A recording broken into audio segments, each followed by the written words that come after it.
वजन के साथ आने के लिए परमेश्वर ने एक और अवसर हमारे जीवन में दिया है। इसलिए मैं परमेश्वर को धन्यवाद देता हूँ। कई हफ्ते पहले हम ऐसे बीच में मौका मिला था जब कलीसिया के लिए पवित्र आत्मा के द्वारा प्रभु यीशु मसीह क्या मैसेज देना चाहता है, उसी के बारे में हम एफेसुस कलीसिया का मैसेज देख रहा था। एफेसुस कलीसिया में प्रभु यीशु मसीह कैसे आ रहा है वो हमने देखा था कि वो कलीसिया को अपने हाथ में पकड़ने वाला और कलीसिया के बीच में चलने वाला प्रभु यीशु मसीह, कलीसिया को हर एक हालत को जानने वाला। उसके बाद ये कलीसिया में बहुत सारा भलाई का काम, अच्छा काम कर रहा है, परंतु उसके बीच में पवित्र आत्मा को एक बात इनको बोलना है, तुम्हारा जीवन में कोई कमी है, गति है, वो पगला प्रेम चले गया है, पगला प्रेम से बहुत दूर हो गया है। जब कलीसिया चालू हुआ था, लोग प्रभु यीशु मसीह में आया था, जब प्रभु के लिए कितना प्रेम और प्यार और लगाव उनका जीवन में थे, वो अभी इतना नहीं देख पा रहा है। ये कमजोरी है। उसके बाद उसमें से बचने के लिए प्रभु ने 3 बातों को उनको बता दिया है। याद करना, मन फिराना और पगले का कामों में वापस आ जाना। इसी का सबका अर्थ और इसी में से हम क्या सीख रहा है, ये सब हमने देखा था। उसके बाद 6वें पद में हम देखा था कि एक और गुण उनका जीवन में थे। निकलोवियों का उपदेशों को प्रभु यीशु मसीह ने घृणा किया है, वो इन लोगों ने भी घृणा किया। और उसी के बाद हमने 7वें पद बोलना चालू हो गया था क्या? सिर्फ उतना ही बोलना था ना, जिसके कान हो वो सुन ले कि आत्मा कलीसियाओं से क्या कहता है, वो भी बोल दिया था ना। जिसके कान हो सुन लेता हो गया था अंकल जी। हाँ, उधर तक हो गया था ना। ठीक है, आज हम उसी के आगे की ओर हम जाए। आत्मा कलीसियाओं से ये कहता है, जो जय पाए मैं उसे जीवन के पेड़ में से जो परमेश्वर के स्वर्गलोक में है फल खाने को दूंगा। है ना, इधर आखिरी में सब कुछ बोल दिया है। उनका भलाई बोल दिया, उनका गलतियों को बोल दिया है, गलतियों से कैसे सुधार लाना है वो भी बोल दिया है। यदि सुधार नहीं लाएगा तो परमेश्वर का प्रकोप कलीसिया के ऊपर आएगा, वो भी बता दिया है। सब कुछ बताने के बाद बोल रहा है, जो कोई उसमें जय प्राप्त करेगा, जो जय पाए मैं उसे उस जीवन के पेड़ में से जो परमेश्वर का स्वर्गलोक में है वो फल खाने के लिए दिए, जो जय प्राप्त करे। इधर हम जानते हैं कि कौन सी जय के बारे में बोल रहा। कलीसिया का अंदर क्या कमजोरी है, उसमें से जय प्राप्त करना है। इसी कलीसिया का कमजोरी ये था कि पहला प्रेम छोड़ दिया है। प्रभु को पहला का जैसी प्रेम उनका जीवन में है नहीं।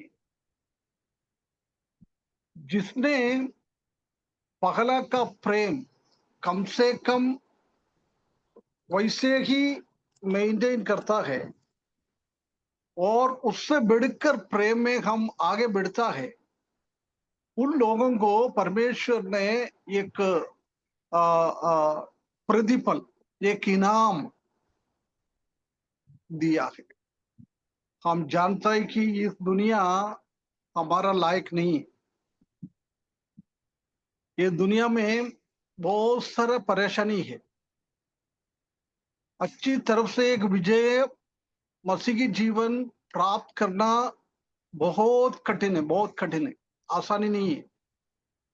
बहुत हमको मेहनत करना पड़ेगा, नहीं तो शैतान हमको नीचे गिराएगा।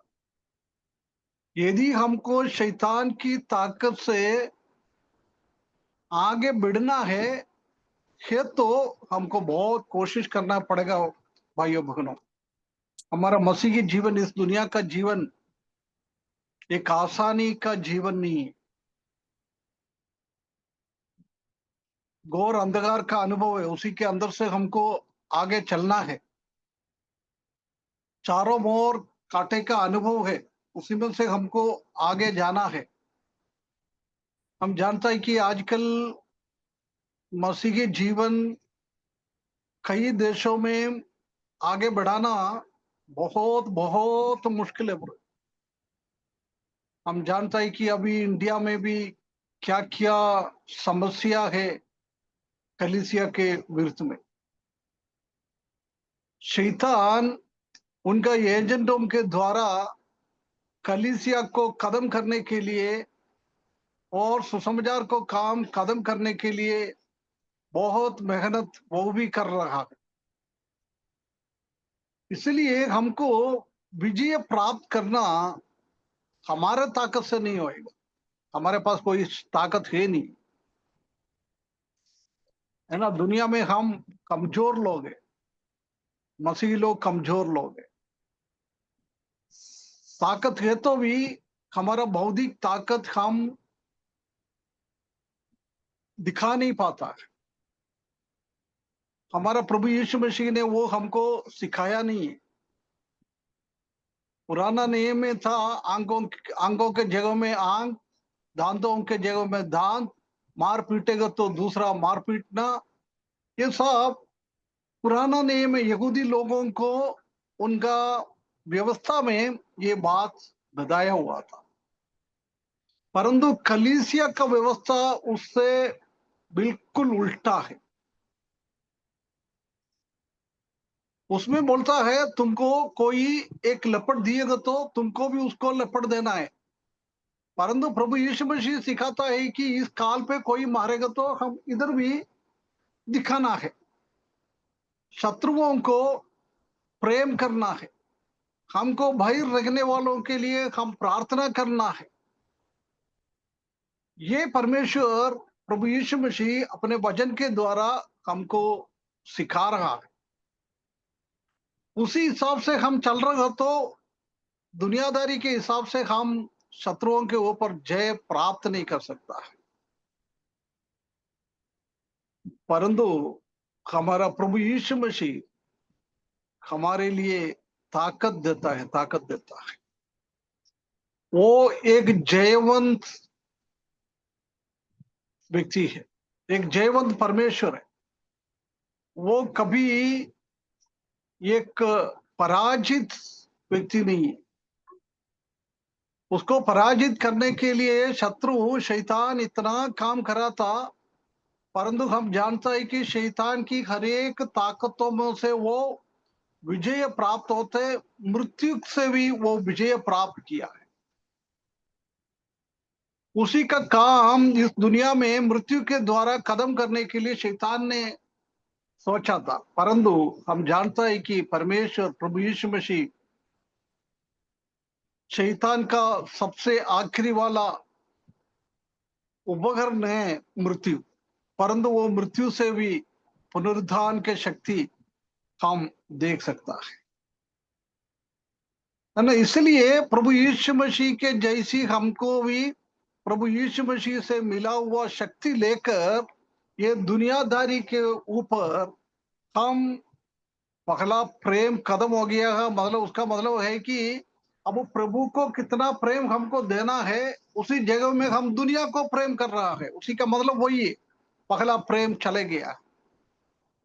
आजकल हमारे जीवन में भी हम देख सकते हैं कि हम भी प्रभु यीशु मसीह को कितना प्रेम करना है, प्रभु यीशु मसीह को कितना लगाव हमारा होना चाहिए। उसी में से कम होकर हम दुनियादारी के पीछे चलने वाला, दुनिया को प्रेम करने वाला एक झुंड बन गया है हम।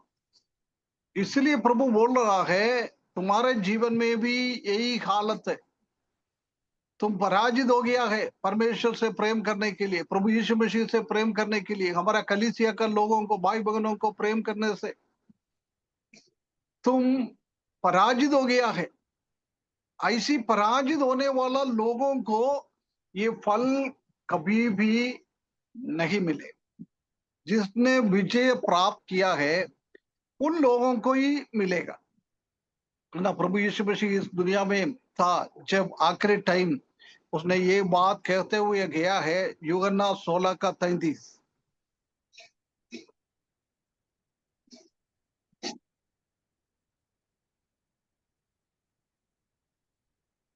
33 अंग। हाँ 33। मैंने ये बातें तुमसे इसलिए कही हैं कि तुम्हें मुझ में शांति मिले। संसार में तुम्हें क्लेश होता है, परंतु ढाढ़स बांधो, मैंने संसार को जीन लिया है। है ना, बहुत क्लियरली बोल रहा है प्रभु यीशु मसीह, बोल रहा है कौन सी संसार में तुम रह रहा है, कौन सी संसार में मैं रखा हुआ है। वो संसार में क्लेश और तकलीफ और परेशानी है। यदि हम क्लेश और परेशानी में होते हुए जाएगा तो उसी को देख के जाएगा तो हम आगे नहीं बढ़ पा रहा। प्रभु यीशु मसीह के सामने कितना क्लेश और कितना परेशानी शैतान लेके आया है, उसी से कंपेयर करेगा तो आज हमारे सामने आने वाला क्लेश और परेशानी बिल्कुल ना के बराबर है, बहुत कम है। प्रभु यीशु मसीह बोल रहा है, मेरे ऊपर इतना सताव आया था, इतना परेशानी आया था, इतना क्लेश आया था, परंतु मैंने स्वर्गीय ताकत के द्वारा उसी के ऊपर विजय प्राप्त किया है ना। इसलिए हमारा प्रभु यीशु मसीह एक पराजित एक ईश्वर नहीं है, वो जयवंत ईश्वर है। उनका बच्चा है हम, उनका संतान है हम।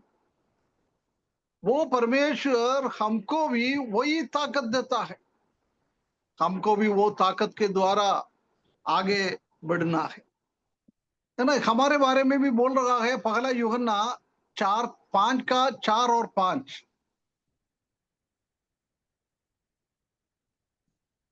हे बालकों, तुम परमेश्वर के हो और तुमने उन पर जय पाई है, क्योंकि जो तुम में है वह उस संसार में है बड़ा है।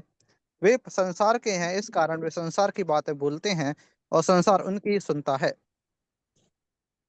है ना, इधर बोल रहा है तुम संसार में रह रहा है, परंतु तुम्हारे अंदर कभी संसार नहीं होना चाहिए। तुम्हारे अंदर ये जय प्राप्त किया हुआ प्रभु यीशु मसीह होना चाहिए। पवित्र आत्मा का ताकत हमारा अंदर होना चाहिए। जब हमारे अंदर दुनियादारी का शक्ति से भी बढ़कर, शैतान का शक्ति से भी बढ़कर एक शक्ति परमेश्वर ने हमको दिया हुआ है, वो शक्ति हमारे जीवन में है तो हम क्या कर सकता है, हम इस दुनिया के ऊपर जयवंत प्राप्त कर सकता है। हम विश्वास में और मसीह जीवन में कमजोर क्यों होता है? शत्रु हमारे सामने परेशानी लेके, सताव लेकर, क्लेश लेकर आने के टाइम हम क्यों दुखित हो जाता है? क्योंकि हम हमारे अंदर का शक्ति को पहचान नहीं पा रहा है। हकीकत में उद्धार पाया हुआ व्यक्ति को वो ताकत पहुंचाना पहुंचना चाहिए पहुंचाना चाहिए, नहीं तो हम भी आगे नहीं बढ़ पाएंगे। है ना, पगला शताब्दी में हम जानता है कि कलीसिया को बोल रहा है प्रभु यीशु मसीह का नाम से आप लोग अभी कभी बात ही नहीं करना है, ये बंद करना है बोलना। परंतु चेले लोग उनका अंदर पवित्र आत्मा का शक्ति प्राप्त किए हुए है, वो लोग आगे बढ़ रहा था। जब वो नेता लोगों से वो ऐसी बात कर रहा है, हमारा परमेश्वर के बातों से भी बढ़कर तुम्हारा बात हम मान नहीं सकता है। ये हमारा अंदर की परमेश्वर का शक्ति हमारे अंदर है तो ही हम ऐसी बात कर सकता है। शद्रक मेशक अबेदनगो ने वही बोला है, यदि हमारा परमेश्वर हमको बचाए नहीं बचाएगा तो भी हम ये मूर्ति के सामने दंडवत नहीं करूंगा, हम आग के अंदर मरने के लिए तैयार है। क्यों बोला है? वो परमेश्वर का शक्ति वो बालक लोग ने अच्छी तरफ से समझ रहा था। उसको मालूम है यदि परमेश्वर का वो ताकत, परमेश्वर का वो शक्ति हमारे अंदर है तो नेबुकदनेस्सर नहीं है, उससे भी बढ़कर कोई भी आए उनके सामने हम पराजित नहीं होंगे। हम ऐसी बोल सकता है, इतना ताकत है हमें। हम्म ये सोचना बहुत जरूरी है भाई बहनों, हमारे अंदर ऐसी ताकत होना चाहिए। दुनिया को विजय प्राप्त किया हुआ, मृत्यु से भी विजय प्राप्त किया हुआ पुनरुत्थान का शक्ति प्रभु यीशु मसीह में है।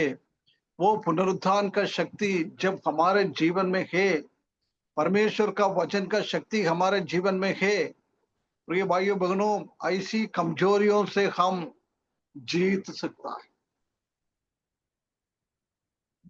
यदि हमारा मसीही जीवन एक जीत की ओर नहीं जा रहा है, पराजित की ओर जाता है, जब हम लोग समझ लो हमारे अंदर कुछ कमजोरी है,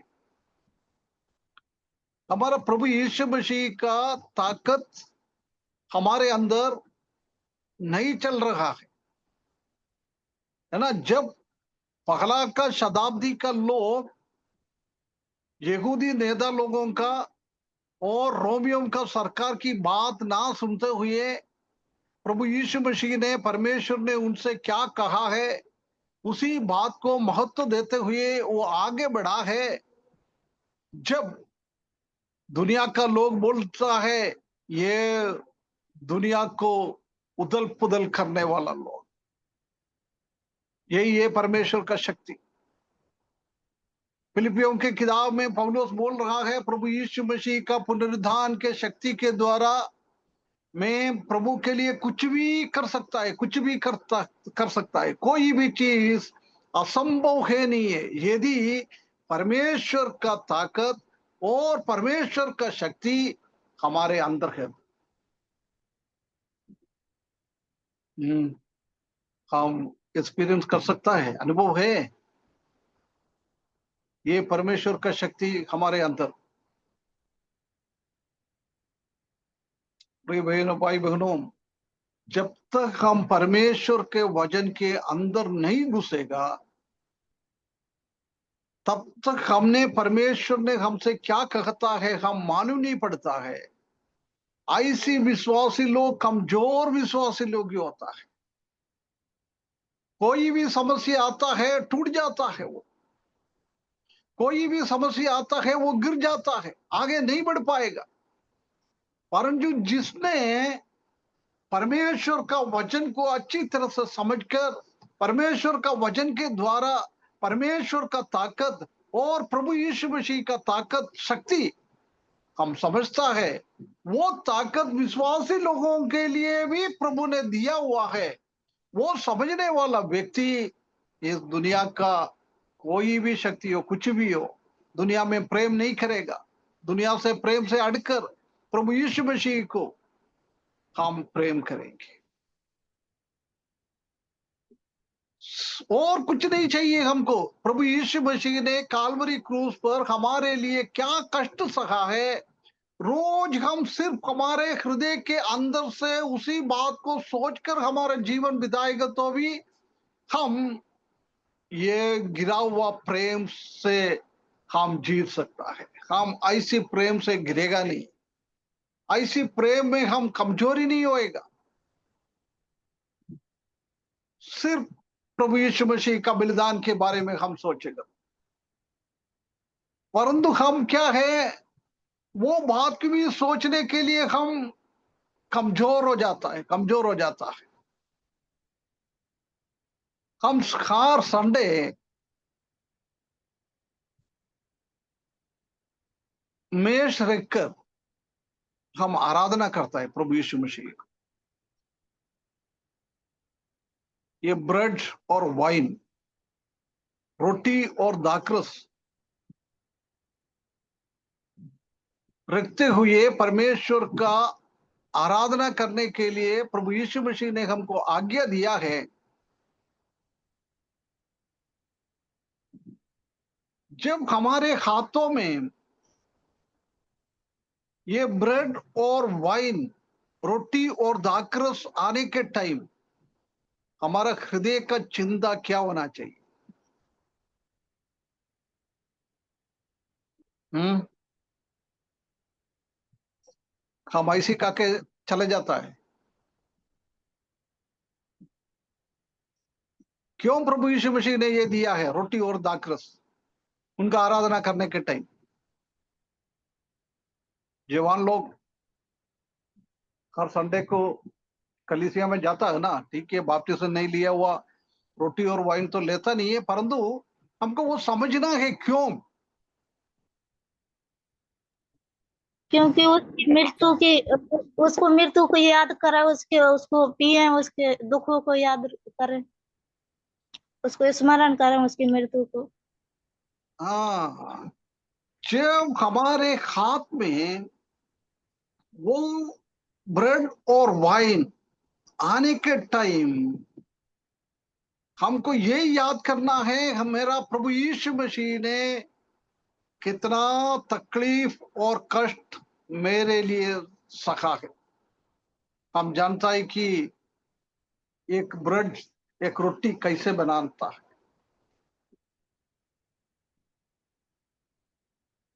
है ना। गेहूं जीवन है, वो पौधे से गेहूं को काटेगा, काटने के टाइम उनका, वो पौधे से उनका संबंध टूट जाता है।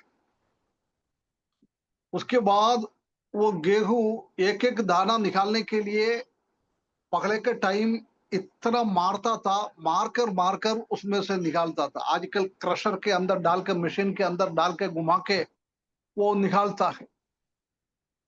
उसी के तुरंत बाद हम देख सकता है कि उसको धूप में डालेगा, उसके बाद उसी को चक्की में लेके जाएगा। वो चक्की में एक एक दाना इतना कष्ट और तकलीफ सहते हुए आटा आटा में बदल जाता है। उधर भी खत्म नहीं होता है। उसके बाद वो आटा के लेके हम आ जाता है, उसी के अंदर पानी डालकर कूंदता है, कितना ताकत देता है, उसी के ऊपर कितना प्रेशर डालता है। उसी के बाद आग से उसी को बनाता है, आग के अंदर। ब्रेड ब्रेड कंपनी में भी बनाएगा तो भी आग के अंदर है। हम भी घर पे तवा में डालकर उसको गर्म करके बनाता है। उसके बाद क्या करता है, वो तवा हटा के आग के ऊपर भी डालता है फूलने के लिए। देखो, एक गेहूं, एक रोटी बनने के लिए कितना तकलीफ और कितना परेशानी सहा है। ऐसी है दाखरस भी, अंगूर, पेड़ के साथ संबंध था। किसान जाकर उसका पेड़ में से उसको संबंध तोड़ दिया, उसको अलग करके लेके आया है। उसी के बाद वो चक्की के अंदर डालकर इतना प्रेशर करता है, इतना प्रेशर करता है, उसी का पूरा रस निकालता है। हम जानता है कि गर्मी में हम गन्ने का रस पीने के लिए जाता है ना, वो क्या करता है, पहले वो गन्ना एक बार चक्की के अंदर लंबे लंबे में डालेगा, उसका रस निकाल देगा, उसके बाद फिर उसी को लेकर थोड़ा एक दो मोड़ मोड़ कर फिर वो मशीन के अंदर से डालेगा। जब तक उसी का रस बाहर नहीं निकलेगा, जब तक हम एक दो बार ऐसी घुमा के उसी को परेशान करते हैं। ऐसी ये अंगूर भी ऐसी परेशानी होते हुए उसी का रस निकलता है ना। इसलिए प्रभु यीशु मसीह बोल रहा है, जब तुमने रोटी और दाखरस के साथ मेरा आराधना करने के टाइम प्रभु यीशु मसीह ने हमारे लिए ये गेहूं की जैसी और ये अंगूर की जैसी कितना कष्ट और तकलीफ सहा है, उससे भी बढ़कर हमारा प्रभु यीशु मसीह हमारे लिए कष्ट सहा है। प्रिय भाइयों बहनों, हम यदि आराधना के टाइम जब हमारे हाथ में ये आता है, जब हम इसी बात को हर संडे को याद करेंगे, तो प्रिय भाइयों बहनों, परमेश्वर का प्रेम से हम दूर नहीं हुए। परमेश्वर को हम और प्रेम कर सकता है, परंतु हम क्या है, ऐसी चीजों को ध्यान ही नहीं देता है। रोज जाकर रोटी तोड़ता है, खाता है, वाइन पीता है, बस चले जाता है।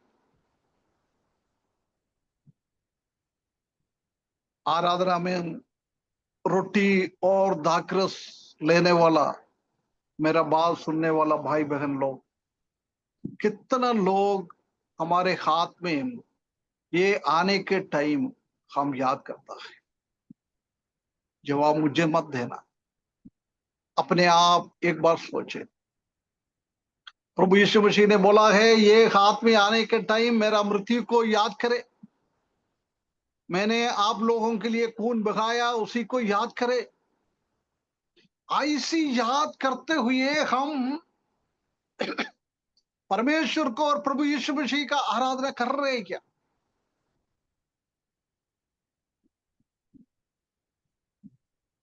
हम सोचते होगा, अरे ठीक है, ये तो दुकान से लेके आए यार, कभी कभी ऐसा तो विचार तो नहीं आ रहे।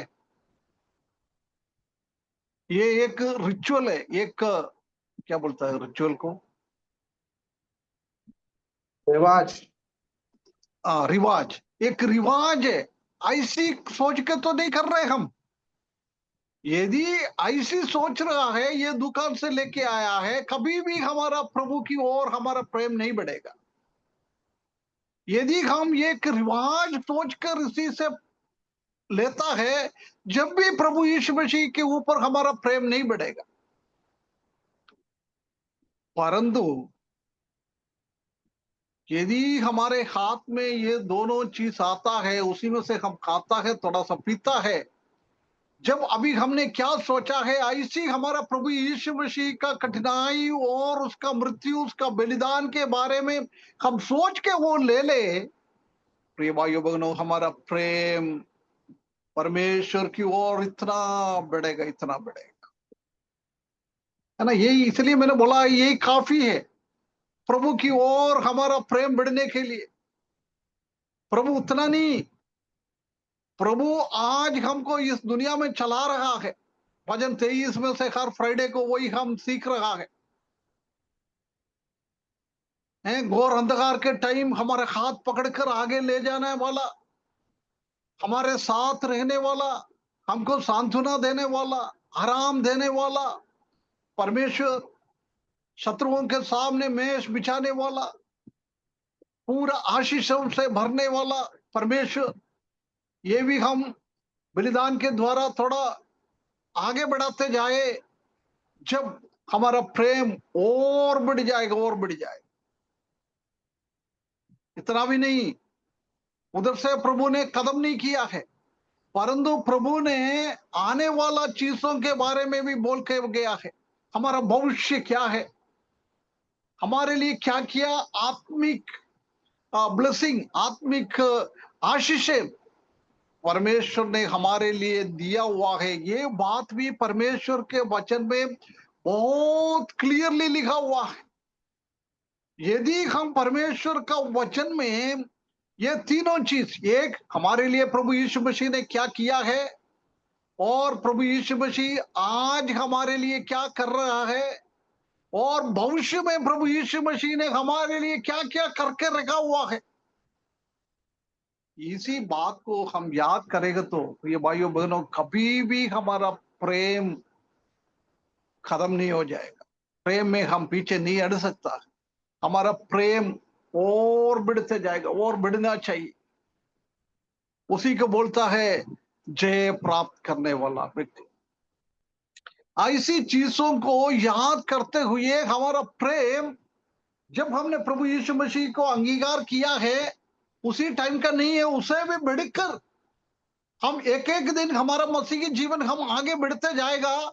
जब इसी बातों को याद करते हुए हमारा प्रभु की ओर प्रेम, परमेश्वर की ओर हमारा प्यार, परमेश्वर की ओर हमारा लगाव बढ़ते जाएगा, तो हमारा परमेश्वर कितना आनंदित हो जाता है, कितना आनंदित हो जाता है। जय प्राप्त करने वाला, उसको क्या मिलेगा बोल रहे हैं? जय प्राप्त करने वाले को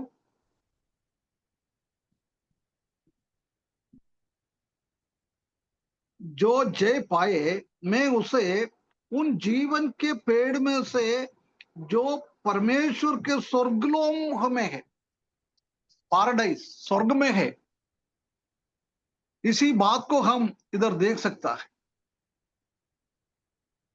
पाराडाइस, परमेश्वर कहाँ रहता है, उधर की बात है। ये पाराडाइस का शब्द हम 3 भागों में हम देख सकता है। लूका 23 का 43, लूक 23:43। और उसने उससे कहा, मैं तुझसे सच कहता हूँ कि आज ही तू मेरे साथ स्वर्गलोक में होगा। है ना, स्वर्गलोक में होगा। ये किससे बोला है? प्रभु यीशु मसीह के साथ क्रूस पर चढ़ाने वाला एक और चोर, है ना, 2 चोर था, उसमें से एक चोर को प्रभु यीशु मसीह एक बात को बोल रहा है, ये स्वर्गलोक। उसके बाद दूसरा कोरिन्थियों 12 का 3, मैं ऐसे मनुष्य को जानता हूँ जो जानता हूँ ना जाने दे सहित ना जाने दे रहित परमेश्वर ही जानता है, थोड़ा आगे पढ़ना पड़ता है। कि स्वर्गलोक पर उठा दिया गया हाँ, और ऐसी बातें सुनी जो कहने की बस नहीं। ठीक। स्वर्गलोक इधर ये किसके बारे में बोल रहा है? पौलुस के बारे में बोल रहा है। पौलुस को परमेश्वर ने आत्मा में है क्या, शरीर के साथ है क्या, वो नहीं जानता है। स्वर्गलोक में लेके गया है।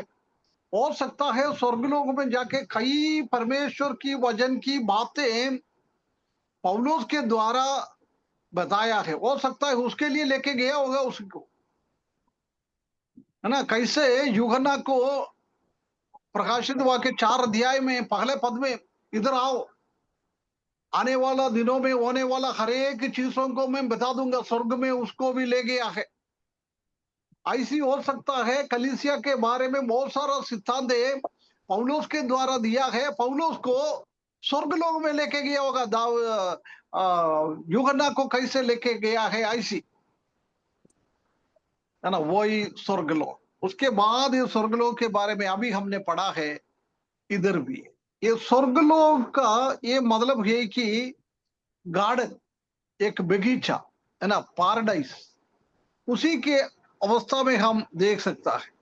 उससे अलावा हम जानता है कि ये स्वर्गलोक में परमेश्वर रहने का जगह है ना। वो परमेश्वर रहने का जगह में वो जीवन की पेड़ है ना। पहला जीवन का पेड़ हम कहाँ देखता है? सबसे पहला जीवन का पेड़ कहाँ देखता है? एदन की वाटिका में, है ना। एदन का वाटिका में हम देख सकता है। एक बार पढ़ ले ब्रदर, उत्पत्ति 2:9।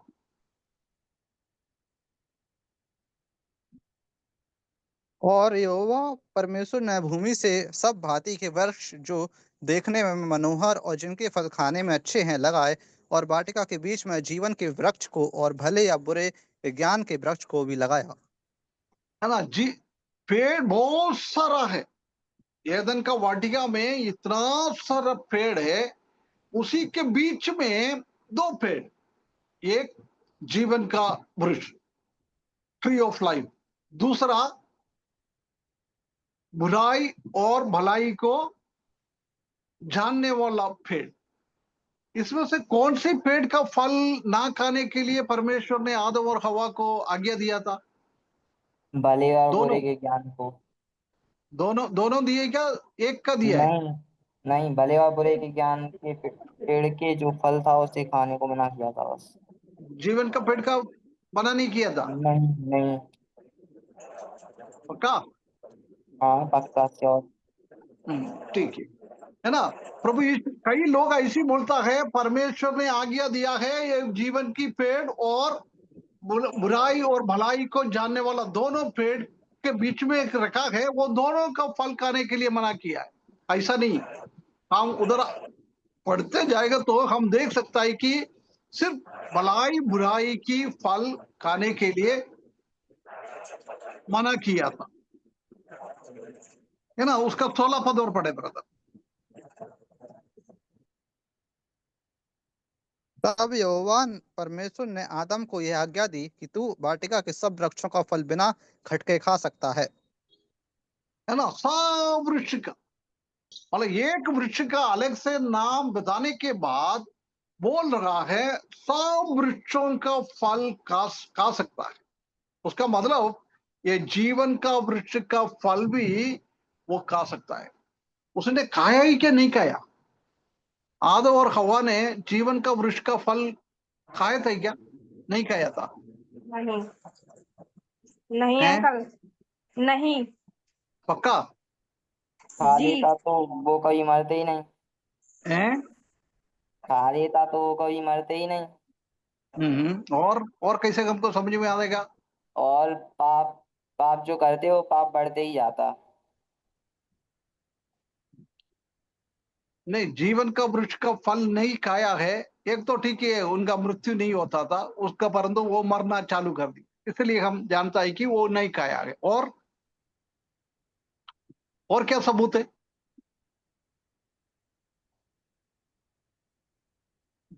क्योंकि उस वाटिका से परमेश्वर ने बाहर निकाल दिया था ना आदम और हव्वा को। क्यों क्यों बाहर निकाल दिया? परमेश्वर की आज्ञा को तोड़ डाला था। इसलिए क्या? क्योंकि अगर वो भले और बुरे के ज्ञान का फल खा लेते तो उन्हें ये ज्ञान आया था कि अगर हम जीवन के वृक्ष के फल को खा लेंगे तो हम हमेशा जीवित रहेंगे। नहीं नहीं, वो तो परमेश्वर ने पहले से बोला ना उनको। हाँ हाँ, और क्या बोल रहे?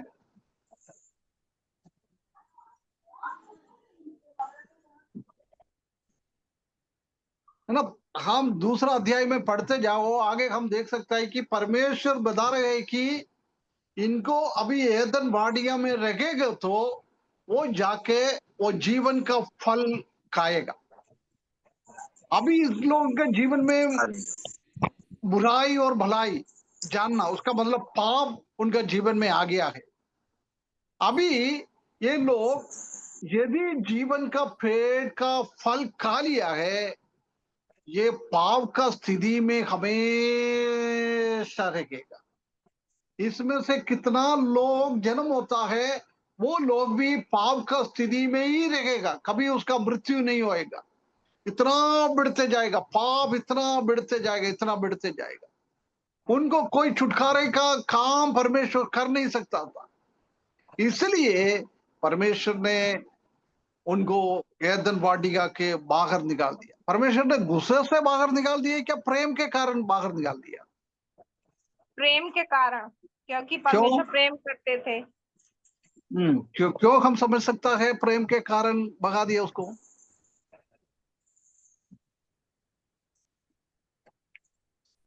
आज्ञा तोड़ने के कारण। आज्ञा तोड़ दिया इसलिए प्रेम के कारण भगा दिया। मैंने अभी भी वही बोला ना, आज्ञा तोड़ने के कारण उसको एदन वाटिका से निकाला नहीं है, उसको इसलिए निकाला था है कि ये पाप का स्थिति में जाकर जीवन का फल ना खाए, यस करेक्ट इनको। है ना। उसके लिए उधर क्लियरली लिखा है, आप आगे पढ़ते जाओ, उधर क्लियरली लिखा हुआ है, इसलिए भगा दिया उसको। उसका मतलब उनका प्रेम से निकाल दिया क्या, गुस्से से निकाल दिया?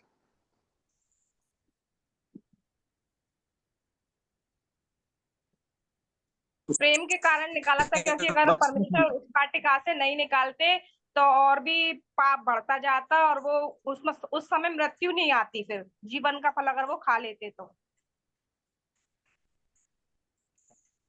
नहीं, ऑलरेडी तो पाप तो हो गया, अभी वो बाहर रह गए, अंदर रह गए, पाप तो बढ़ते जाएगा,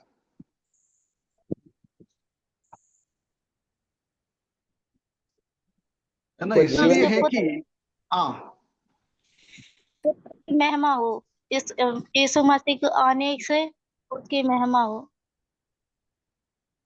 3 का 22 में लिखा है। जितेंद्र भाई कुछ बोल रहा था, क्या बोल रहा था?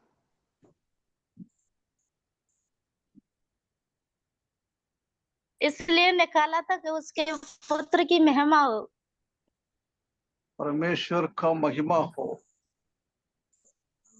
उसको बाहर निकाल दिया, निकालने के कारण परमेश्वर का महिमा हो गया।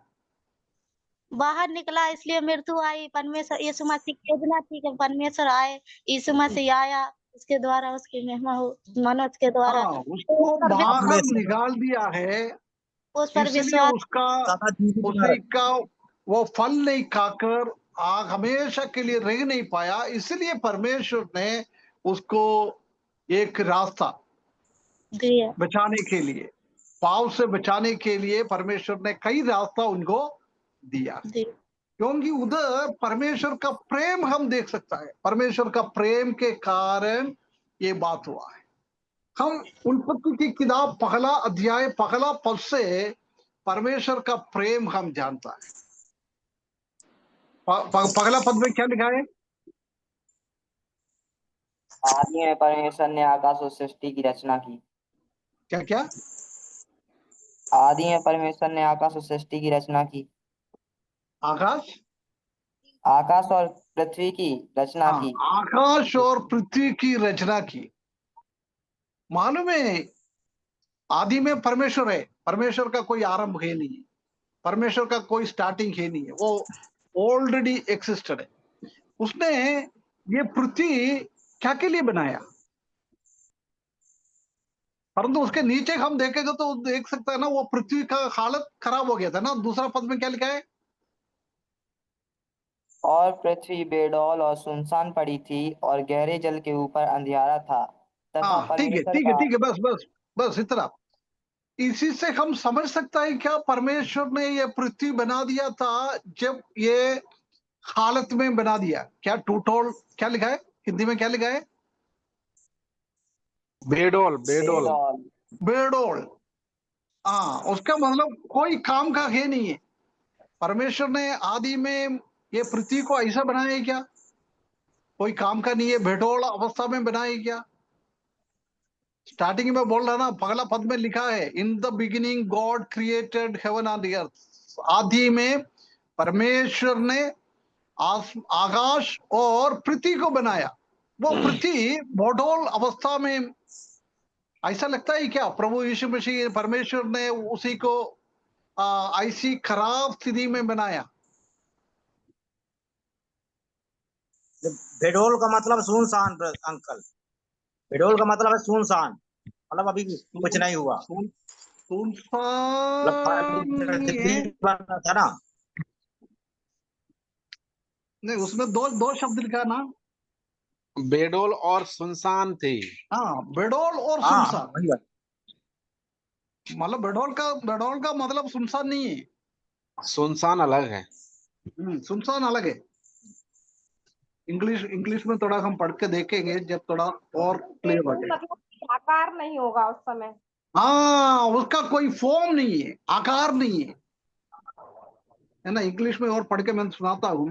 And the earth was desolate and void, बिल्कुल उसका फॉर्म ही नहीं था। हम जानते हैं कि कई कई घर पे बच्चे लोग विकलांग होकर जन्म होता ना, उसी का देखने में कोई फॉर्म है नहीं, कोई आकार है नहीं, कोई रूप है नहीं, मनुष्य का रूप, बच्चे का रूप है नहीं। पृथ्वी को भी बनाया परमेश्वर ने, परंतु ऐसी एक अंगवैकल्य बच्चों की जैसी पृथ्वी हो गया था दूसरा पद में। उसका मतलब परमेश्वर ने एक विकलांग रूप में पृथ्वी को बनाया क्या? नहीं, फिर सही बनाया है। कैसे मालूम है?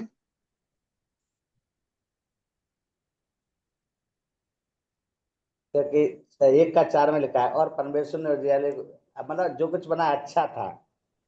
नहीं, वो तो बाद में बनाया ना, उसी की बात कर रहे हैं। मैंने सिर्फ पगला अध्याय, पगला पद और दूसरा पद की बात कर रहा हूं।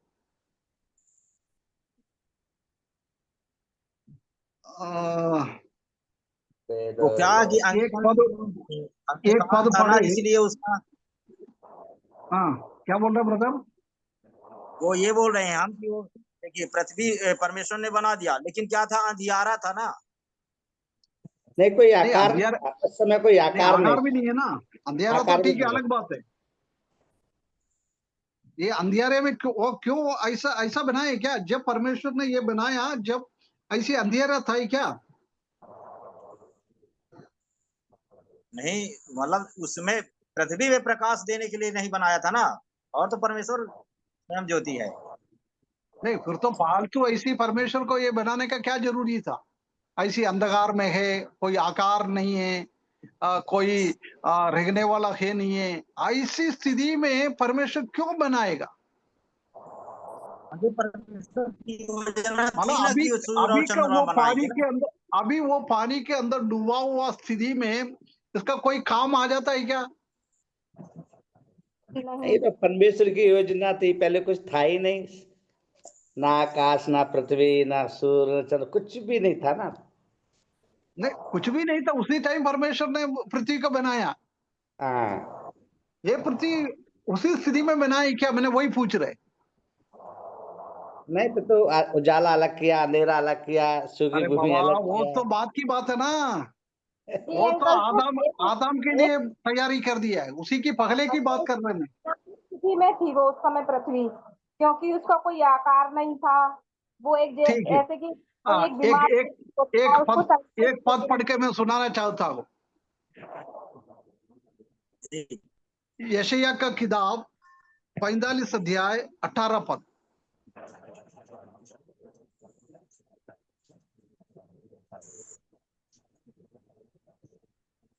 क्योंकि यहोवा जो आकाश का सृजनहार है वही परमेश्वर है। उसी ने पृथ्वी को रचा और बनाया, उसी ने उसको स्थिर भी किया। उसने उसे सुनसान रहने के लिए नहीं परंतु बसने के लिए उसे रचा। वही यूं कहता है, मैं यहोवा हूँ, मेरे सिवा दूसरा और कोई नहीं है। है ना? परमेश्वर क्या बोल रहा है? क्या के लिए बनाया था? बसने के उसने लिए। उसे सुनसान रखने के लिए नहीं, परंतु वो सुनसान हो गया। जब परमेश्वर ने पृथ्वी को बनाया है, उसी टाइम पृथ्वी सुनसान नहीं बनाया है, रहने के लिए बनाया है। ये हम समझ सकता है। आ, लूसीफर के बारे में अभी मेरे को 8 बजे एक और क्लास है, इसलिए मैं समाप्त करना चाहता हूं। लूसीफर का स्वर्ग में था ना, परमेश्वर के साथ था, यस। है ना? बहुत बड़ा एक पोजीशन था, पदवी था उनका। पहले उनके दिमाग में ये आया है, मैं इतना बड़ा है, मैं परमेश्वर से ऊंचा चले जाऊं। सिर्फ उसके दिमाग में सोचा, उसने करने के लिए कुछ भी नहीं किया। छोटा सा एक विचार लूसीफर के दिमाग में आया। वो लूसीफर को वो विचार से बचाने के लिए परमेश्वर ने अवसर दिया है, उसके लिए बनाया था ये पृथ्वी। इन द बिगिनिंग, सबसे पहला ये पृथ्वी लूसीफर के लिए और उनके साथ कई स्वर्गदूत सब इस दुनिया में रहता था। हो सकता है और भी कई चीजें रहता होगा।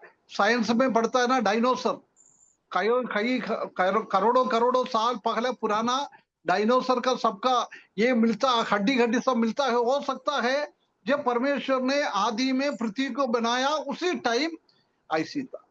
उसके तुरंत बाद हम देख सकते हैं कि जब उसी ने पृथ्वी में इतना खूबसूरत पृथ्वी बना के लूसीफर को दिया है, लूसीफर को उनको रहने के लिए दिया है, उसी का स्वामी जैसी, स्वामी नहीं है, स्वामी तो परमेश्वर है, पृथ्वी के स्वामी जैसी उस लूसीफर को रखा है। परंतु उधर से फिर लूसीफर ने सोचा, अरे नहीं नहीं, उनका दिमाग में वो चीज अभी भी घूम रहा है। हम नहीं जानता है कि कितना साल लूसीफर ने पृथ्वी पे रखा है, कितना भी साल हो, उसी के दिमाग में यही बात घूम रहा था। जब उसने सोचा मैं अभी स्वर्ग में चढ़े जाऊंगा, स्वर्ग में जाकर परमेश्वर की सिंहासन के ऊपर मेरा सिंहासन को रखूंगा, उसने चढ़ने के लिए गया है। जब परमेश्वर का क्रोध उनके ऊपर आ गया है, वो क्रोध के कारण लूसीफर को काट डाल दिया है ना। यशाया 14 अध्याय और एसेकिएल की 28 अध्याय, आपको टाइम मिलने के टाइम पढ़ के देख लेना, उसी में हम इसी बात को हम देख सकता है। जब परमेश्वर ने क्या किया है, लूसीफर को काट दिया है, परंतु लूसीफर को रखने के लिए दिया है वो पृथ्वी को भी परमेश्वर ने उठा के फेंक दिया है। हम जानता है कि इय्योब की 38 की 8 एक बार पढ़ना ब्रदर। इय्योब 38 की 8।